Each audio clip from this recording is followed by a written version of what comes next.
आपल्या चॅनलवर सगळ्यांचं अगदी मनापासून स्वागत आहे। तर आज आहे शनिवार आणि आज आहे शाकंभरी पौर्णिमा। दरवर्षी शाकंभरी नवरात्र हे साजरे केले जाते। शाकंभरी म्हणजे अन्नधान्याची देवी असे समजले जाते। आपल्या घरामध्ये वर्षभर अन्नधान्याची कमतरता पडू नये, आपल्या घरावर सदैव अन्नपूर्णा देवीचा म्हणजे शाकंभरी देवीचा आशीर्वाद राहावा, यासाठी शाकंभरी नवरात्र उत्सव साजरे केले जाते।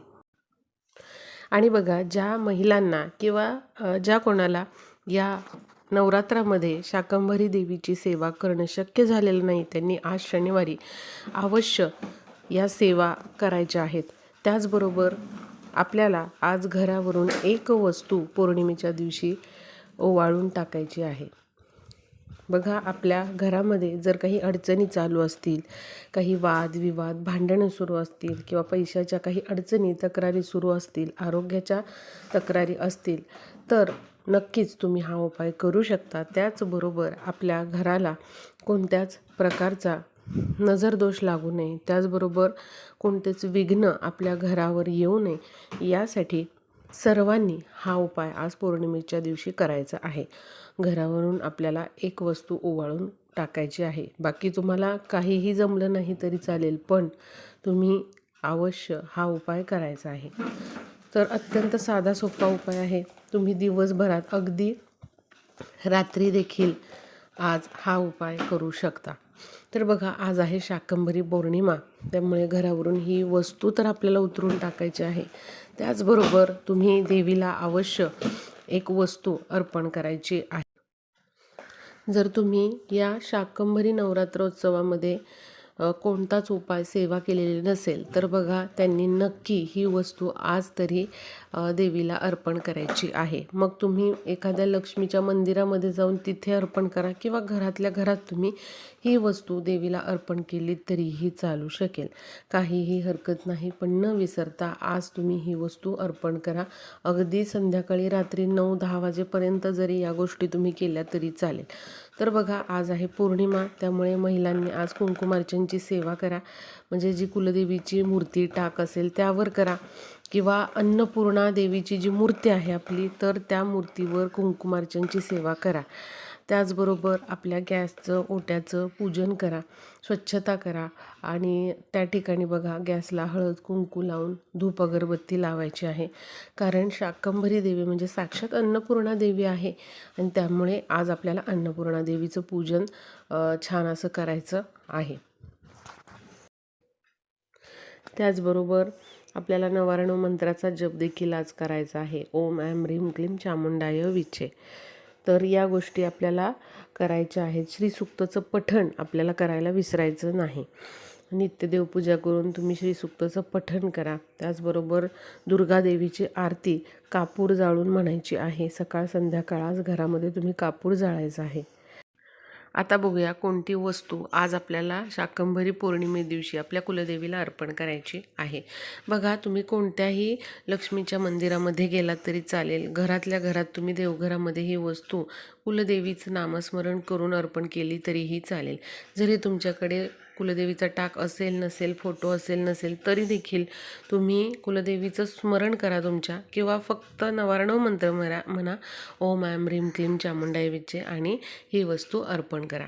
तर बघा, आज आपल्याला आपल्या देवघरामध्ये आपल्या कुलदेवीला, किंवा जर शक्य असेल तर कुलदेवीच्या ठिकाणी जाऊन, किंवा आपले जे ग्रामदेवता असते तिथे जाऊन तुम्ही ही वस्तू अर्पण करू शकता। तर एक आपल्याला गजरा आणि एक तांबूल हे अर्पण करायचं आहे। गजरा, वेणी हे तुम्ही अर्पण करू शकता, आणि त्याचबरोबर आपल्याला तांबूल जे असतं, तांबूल म्हणजे पानाचा गोड विडा, तर तो अर्पण करायचा आहे। बघा महिलांनो, आज तुम्हाला शक्य झालं तर आपल्या कुलदेवीची ओटी भरा, आपल्या ग्रामदेवीची ओटी भरा। म्हणजे काय करायचं आहे बघा, शक्य असेल तर तुम्ही साडीची ओटी भरू शकता, किंवा फक्त ब्लाऊज पीस, नारळ, तांदूळ किंवा गहू अशी ओटी भरली तरीही चालेल, पण महिलांनो आज शाकंभरी पौर्णिमे दिवशी अवश्य ओटी ही भरायची आहे. तुमच्या कुलदेवीचं ग्रामदेवतेचं नाव घेऊन तुम्हाला ही ओटी भरायची आहे. तुम्हाला बाहेर जाणं शक्य नाही आहे, काहीतरी अडचणी आहेत, लहान मुलं आहेत, तर घरातल्या घरात तुम्ही ही ओटी भरू शकता.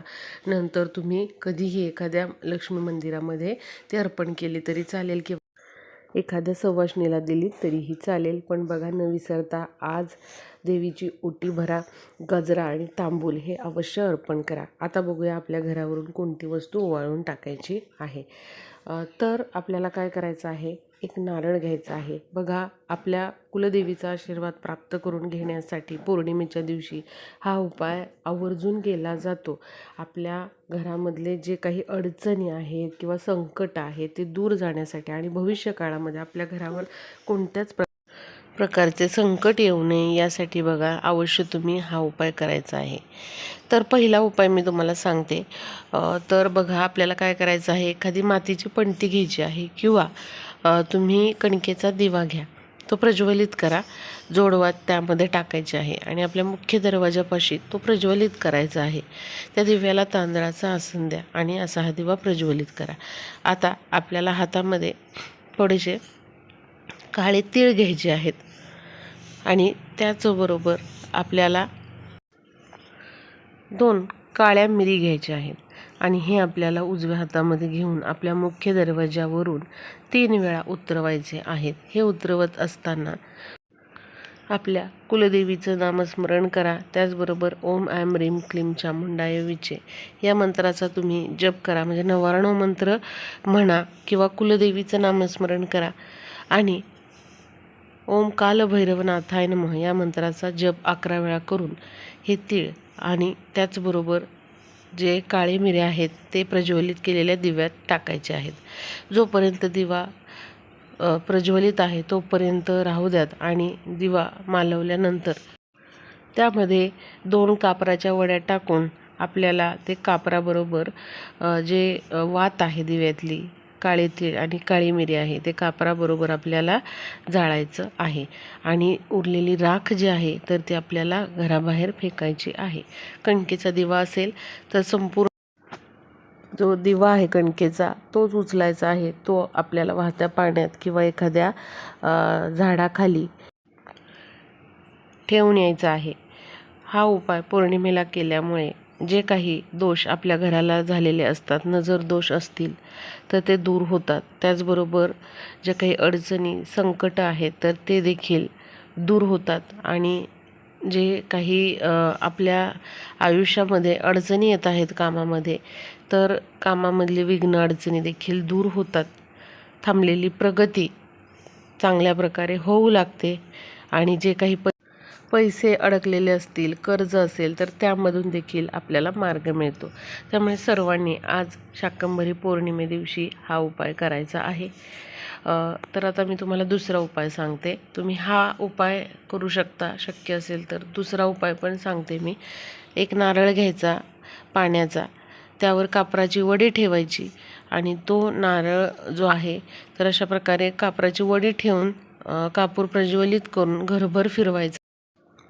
त्यानंतर आपल्या मुख्य दरवाजाजवळ येऊन दरवाजावरून 3 वेळा हा नारळ आपल्या कुलदेवीचं नामस्मरण करून 3 वेळा उतरवायचा. कापूर जो आहे तर त्यामध्ये तुम्ही एक वडी टाकू शकता. कापूर हा प्रज्वलित असावा आणि अशा प्रकारे 3 वेळा उतरवल्यानंतर मुख्य दरवाजावरून आपल्याला हा नारळ आपल्या घराबाहेर लांब फेकून द्यायचा आहे. यामुळे आपल्या घरामध्ये कोणत्याच प्रकारची नकारात्मक शक्ती राहत नाही. त्याचबरोबर कुलदेवीचा सदैव आशीर्वाद आपल्यावर राहतो. त्यामुळे आज पौर्णिमेला तुम्ही हा देखील उपाय करू शकता.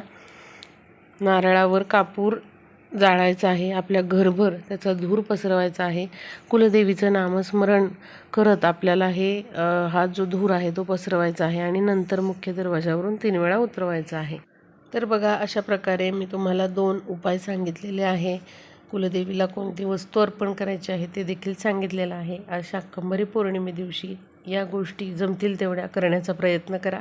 व्हिडिओला जास्तीत जास्त शेअर करा म्हणजे सर्वांपर्यंत हा व्हिडिओ पोहोचेल.